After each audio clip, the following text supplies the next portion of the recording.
Yo, Whit, what's for lunch? New York strip. I love it. I'm ready. Cooking. Let's go.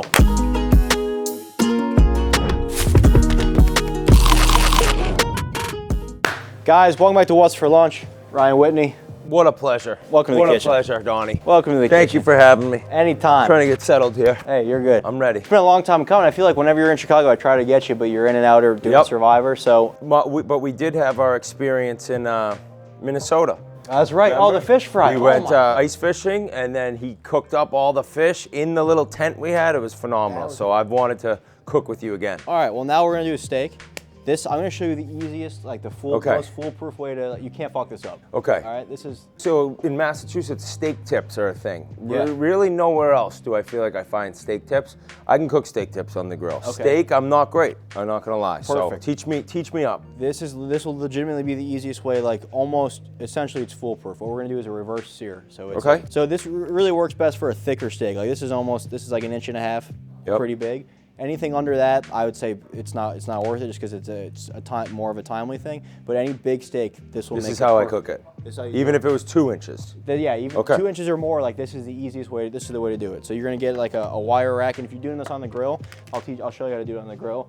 But we're doing it in the oven for this one. Yes. So you're gonna go salt all over it. And this you could even do the night before and put it in the fridge. Because what you're trying to do to get a nice crust, the perfect crust on a steak, you want to really dry out the outside. Like the enemy. Okay. Anytime you're trying to get a good sear, like that crust, if you have any moisture on it, that's how it gets fucked. Really? Yeah. So night before you salt it up both sides and leave it in the fridge. Salt it both sides, leave it in the fridge, open to the air, and the air like will create a thin layer on the outside, which will dry it out. You don't have to do that. It'll be like if you don't do it, it's not the end of the world. But you can make it even better. So for reverse sear, what you do is you get your oven, you set it to 200 degrees, between 200 and 275. You want it low, and we're gonna put. That's a big 205 or 270. I would say go lower. If you can go 200, that'll give you a better. It'll be a slower cook, but it's gonna work out better. So if you have an oven that goes to 180, you can even do that. What we're trying to do is, you like your steak medium rare. We did the brunch the other day, or medium. You like it medium? Yeah, both. I don't like it rare. Right. But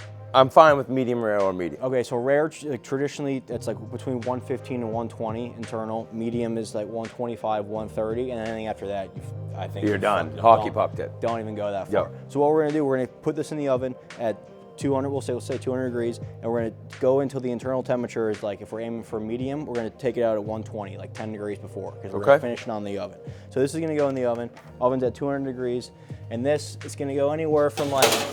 It's gonna take 30, depending how thick the steak is, anywhere from 30 minutes to like an hour. So it takes a little bit more. And all I'm doing is staying on top with the thermometer. So all you're doing is this. So making it 120, I'm out. Yep, 120, you're out. If you want medium, 120. If you want like medium rare, then take it at like 115, pull it out. Okay. So you take it out 10 degrees before you want your finished product. Okay. So if you like medium, like you, that's like 130. And just get an instant read, get one of these. It's a nice one. Yeah, but this is $30 at a hardware store. Okay. This is the most accurate way. Just you jam it in there, and when you see 120 for your steak, pull it off. Out.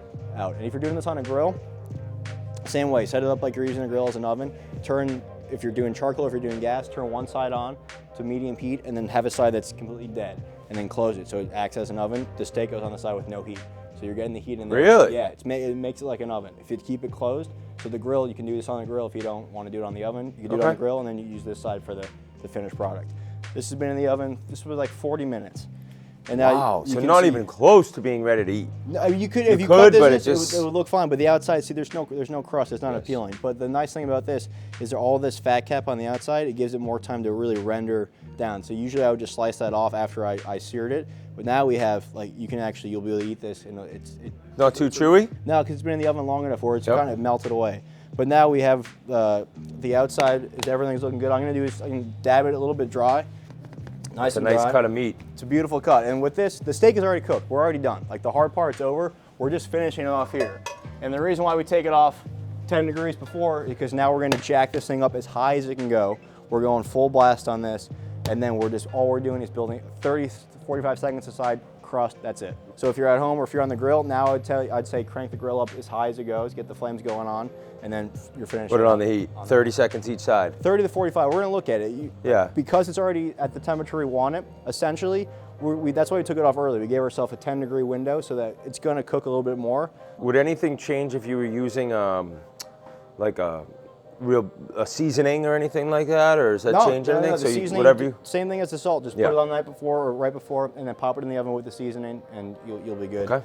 And even right now, throwing it on, you don't need butter on. Oh, you're gonna throw some oil. So I got avocado oil. Ooh, a little health nut. Healthy, yeah. But you can use vegetable oil, but avocado just for the health side of it. But you want higher smoke point. So But butter wouldn't be good. Butter's gonna burn right away. We're gonna add butter in the end. I'll show you the butter. So we're almost there. All right. So the avocado oil side goes down. Oh, that noise, Donnie. And we're gonna put a little bit of weight on this too. Just a little press. Yes. If you have another pan at home, you can just put another, you can have a weight, put a pan on it. Just to get it down into that heat. Exactly. Just boom. We're gonna take garlic, like 2 cloves, garlic, and then butter.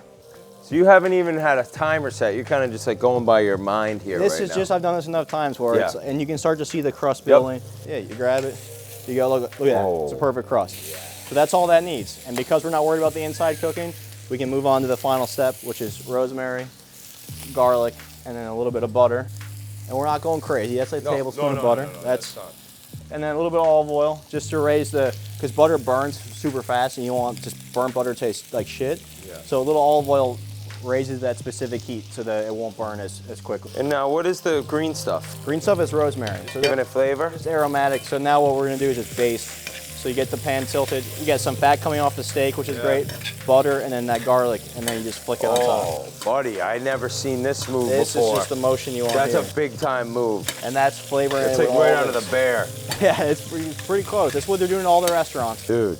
And look, we're smelling it now. You're smelling that rosemary now. Yes. You're smelling the garlic. Yes. Here, why don't you give it a few flicks here? Okay, I'd love Get you to. involved. Just tilt it back, and you're just spooning right over. All right, give me a chance here. Give me a chance here. I'll sue Barstool if I burn myself. Oh yeah, dude. Yeah, it just comes right down. Yep. And then that, like, look, let's take a look at the other side here.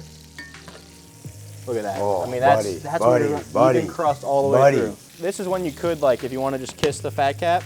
That's what I was wondering, if you want to do the sides quick, but yeah, I mean, I do. You don't need it. Well, the fat cap rendered out enough in the oven that it shrank down. But this is when you do it traditionally. Then you flip it on its side, keep basting it, and let that cap. No, that piece is pretty gnarly. We can let that go, but I'm just gonna pull it. Is there? Doesn't people say it continues to cook right now? So the carryover cooking is a huge. Right.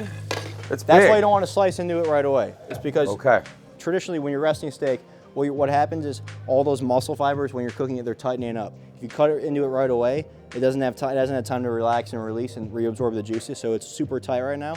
You give it 5 minutes, and then those muscles relax. They reabsorb all the juices in there, and you get an even. It continues to cook a little bit, and it evens out the juice. And when you cut through, like the juice ain't coming out, it'll already be. If you let it rest, If you cut into it too soon before those muscle fibers relax, it can fuck it up.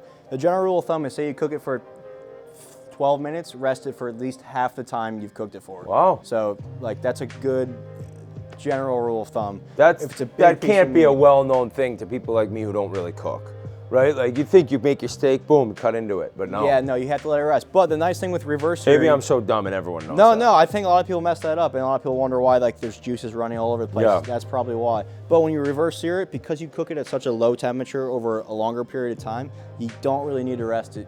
You don't have to worry about resting it because it's taken so long to come to temperature. Okay. Those muscles are already, the fibers are more relaxed. Okay. So like I still let it rest, just whatever for the sake of it's maybe more a mental thing at the end of the day, but you don't have to. It's not as crucial in reverse sear. We're gonna let that rest for 2 minutes while we're gonna make a chimichurri here. Okay. This is the easiest sauce to make for steak. I love throwing it on. Yeah, chimichurri is very good. I've never made it. All right, here we go then. It's just garlic? It's garlic, about 3 cloves of garlic, just smashed up here. How are you with spice? Do you like spicy? Do you like? I'm not a huge spice guy. Okay, not gonna lie. I mean, I can handle a little of it, but I'll be sweating. These aren't that spicy. Let me try. These are sweet. Okay, I'm down for sweet. These aren't spicy at all. It's a Fresno.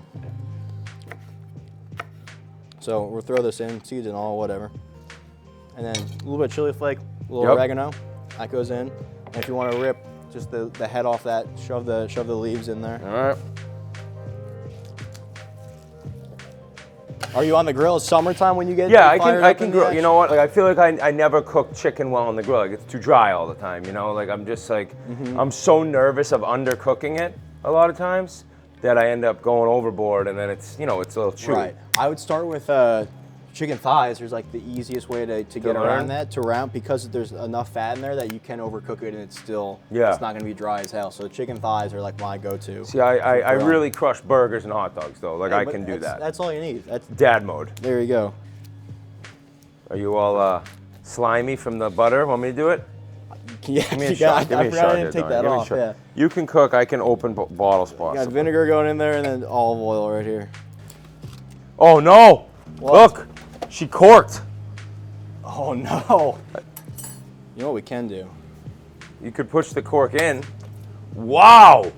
I never seen that trick. You just hammer the back. Oldest trick in the book. Yeah. I mean, I've only done with wine bottles, but you take your shoe, you hit the back of the wine bottle, cork shoots out. Buddy, it's a degenerate. That's learning more than cooking for me right there. So some vinegar goes in. Here, we'll just blend this up. Wow, dude. So you don't want to go too quick, too fast. Because then it'll start to like emulsify, but that's fine. Yeah. Could have put probably more parsley in. You want it to be a greener color, but I know what, it's gonna taste great. Yeah, but if it tastes good, who cares, right? Doesn't matter. Doesn't matter. More for presentation that it should look green. Yeah, traditionally it's more green, but you know what? It's gonna taste fine. That thing looks phenomenal, Donnie. And if you want it for like to do a nice presentation, take your knife, go like 45-degree angle, and slice at it at an angle like this. Bro. And then see, we got that perfect color in there. That looks just perfect. So it's all about the angle. It's all about the angle, because then we can fan it out. Then we can make it look like this, and then we can take it just like that. Put it on the plate. Whew. And then you finish right here, a little bit of Malden salt. So this is like super flaky. So this, whenever you have like a big piece of meat like that, you have seasoning on the outside, but you want a little seasoning all the way through. So a little salt, flaky salt just goes, and that'll just melt. This thing will melts dissolve. right in? Melts right in, yeah. And then we'll finish with that chimichurri. Look at that, buddy. And there you go. That was so easy to you. That would have, I just never been able to do this. And it was yes, nothing, it was like riding a bike for you. Well, we made it easy because we did all the oven did all the work. All right, buddy. It wasn't that hard. Now Can I try some? Kidding me? What a cut of meat. Good. Good? Phenomenal. Listen to this guy. He knows how to cook. And I'm gonna have to rewatch this video to remember what to do, but now I got it. I'll send you a list. I'll send you some chicken stuff too. But it's the reverse sear. You gonna have some? Yeah, I'll have a slice. I'll have a piece. But guys, that's gonna do it for this episode of What's for Lunch. Ryan Whitney. This guy knows what's up. Thanks for being on. Obviously, check out Spittin' Chicklets. Oh my God. We'll see you guys next time.